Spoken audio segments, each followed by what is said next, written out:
Bonjour, une petite vidéo pour vous montrer comment installer le module NumPy qui permet de commander un Arduino à l'aide de Python. Alors tout d'abord, il faut commencer par aller télécharger le firmware que l'on va installer sur l'Arduino. En effet, à aucun moment vous n'allez réellement programmer l'Arduino au travers de Python. On va simplement précharger une liste de commandes dans l'Arduino que le module NumPy se chargera d'appeler au fur et à mesure du programme. Mais c'est relativement transparent et ça permet de programmer directement, en ne gardant qu'un seul langage pour les élèves, le Python. Donc tout d'abord, il faut aller sur le site pypy.org, le site sur lequel on peut récupérer les packages pour Python, et rechercher le module NumPy. On arrive sur la page du module, donc la dernière version à jour c'est le 0.9.6, mais il y a des versions plus récentes qui permettent de faire d'autres choses, mais pour l'essentiel cela suffira. En bas de l'explication, on nous explique où est-ce qu'on peut aller chercher les informations. Donc on a des informations qui sont très utiles sur Linux, mais pas énormément sous Windows. On va simplement cliquer sur le dépôt sur GitHub et le télécharger en cliquant sur le bouton Clone or Download. Donc voilà, on télécharge le fichier zip et on va le récupérer et on va le mettre dans un fichier, on va le mettre dans Documents, dans Téléchargement. Voilà, bon, moi je l'ai déjà téléchargé, je peux le retélécharger, ça ne changera pas grand chose. On va maintenant à l'endroit où on l'a téléchargé. Le fichier est présent sous la forme d'une archive zip. Donc, vous pouvez l'extraire. Voilà, donc évidemment, moi, il est déjà extrait. Et vous avez le dossier NumPy Firmware Master qui va apparaître. Alors, par défaut, il faut savoir qu'il y a plusieurs choses qu'on peut paramétrer dans ce module. Il est présent dans le fichier sample cfg.h qu'on peut éditer et dans lequel on va pouvoir régler certaines choses. Si par exemple vous avez prévu de le connecter avec du Wi-Fi ou ainsi de suite. Alors par défaut, il y a certaines choses qui sont activées, d'autres pas. Pour faire simple, il y en a qui sont intéressantes, comme par exemple le liquide crystal, si on veut l'utiliser pour afficher un afficheur à cristaux liquides. Si on veut utiliser le port I2C pour certaines commandes, et ainsi de suite. Donc ces choses-là, vous pouvez les faire au fur et à mesure. Typiquement ultrasonique, ça permettra de piloter le module SRHC04, là, je ne sais plus comment il s'appelle, qui permet de mesurer la distance à l'aide des ultrasons. Donc une fois que ça c'est fait, vous enregistrez.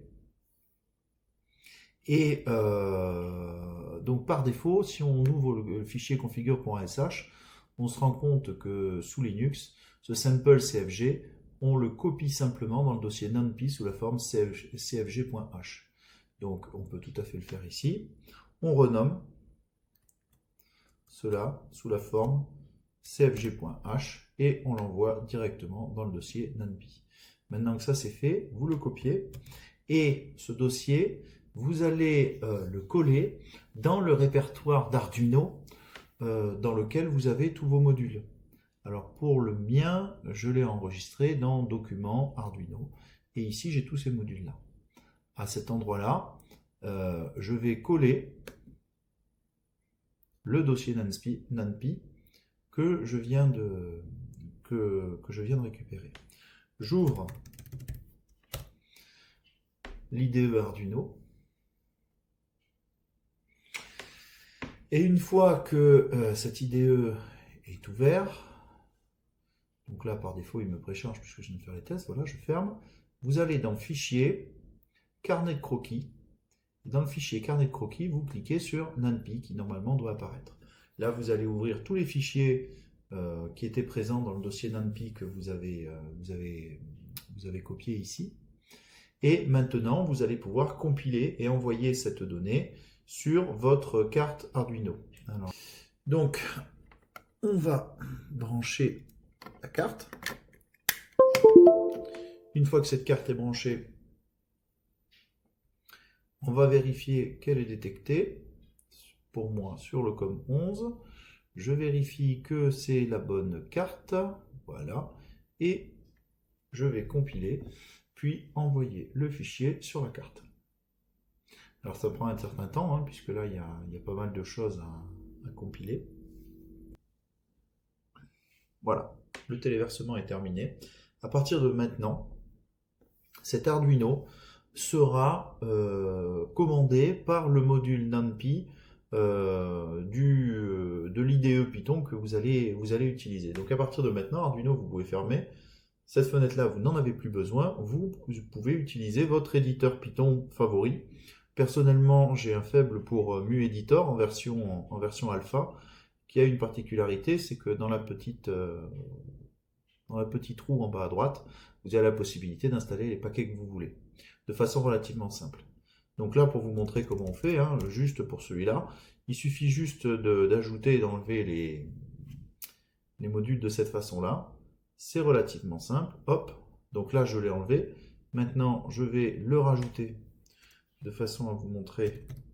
Il suffit juste de taper NumPy ici et il va télécharger le module.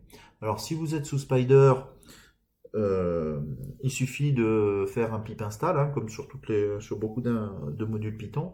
Si vous avez Spider avec Anaconda sur Windows, vous pouvez passer soit par Spider, soit par Conda avec un Conda install. Dans tous les cas, l'installation se fait de la même façon. Voilà, mon module NumPy est prêt. Donc pour vous présenter la chose, je vous propose un programme en Python, comme vous le voyez ici, qui est relativement simple, qui va expliquer ce qui se passe. Alors d'abord, j'importe le module NumPy, et puis comme j'ai prévu simplement de faire cliquer la diode, j'importe le module temps pour permettre à Python de compter le temps, hein, le délai de 0,5 secondes entre l'allumage et l'extinction de la diode, et puis un module serial power list qui permet de détecter l'Arduino. En réalité, NumPy peut le détecter tout seul, mais je me suis rendu compte que c'était assez erratique sous Windows. Donc je préfère rajouter ces lignes-là, qui vont, comme vous allez le voir, voilà. Le lancement, vous voyez, c'est quasiment instantané. Il liste le port COM11 comme étant celui de l'Arduino. Vous avez vu que c'était ce que j'avais mis tout à l'heure dans l'IDE Arduino. Quel port choisissez-vous? J'ai juste à préciser COM11 et il va lancer le programme qui ne s'arrêtera plus. Et comme vous pouvez le voir sur la caméra, la diode 13 s'est mise à clignoter puisque on est sur des syntaxes qui sont très proches de ce que vous aviez l'habitude de voir peut-être sur l'Arduino. On a la commande ici, je définis le port de la diode. Alors la diode qui est sur la carte Arduino, elle est soudée au port 13.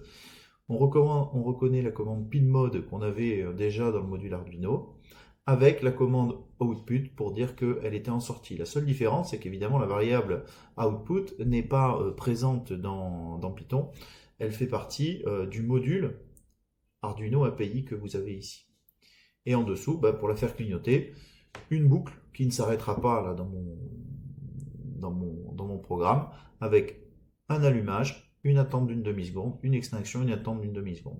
La différence avec l'Arduino, c'est que là, normalement, l'Arduino n'a aucune raison de s'arrêter si on avait téléversé le programme directement dedans. Ici, il suffit juste d'arrêter le programme Python. Et à ce moment-là, la diode s'arrête puisque le programme est arrêté. Alors on peut aller beaucoup plus loin, je vous avais dit tout à l'heure qu'on peut utiliser le module ultrason. On a plein d'autres modules, comme exemple le programme que j'ai mis en lien avec cette vidéo, qui vous permettra de faire des mesures de tension à l'aide de l'Arduino. Voilà.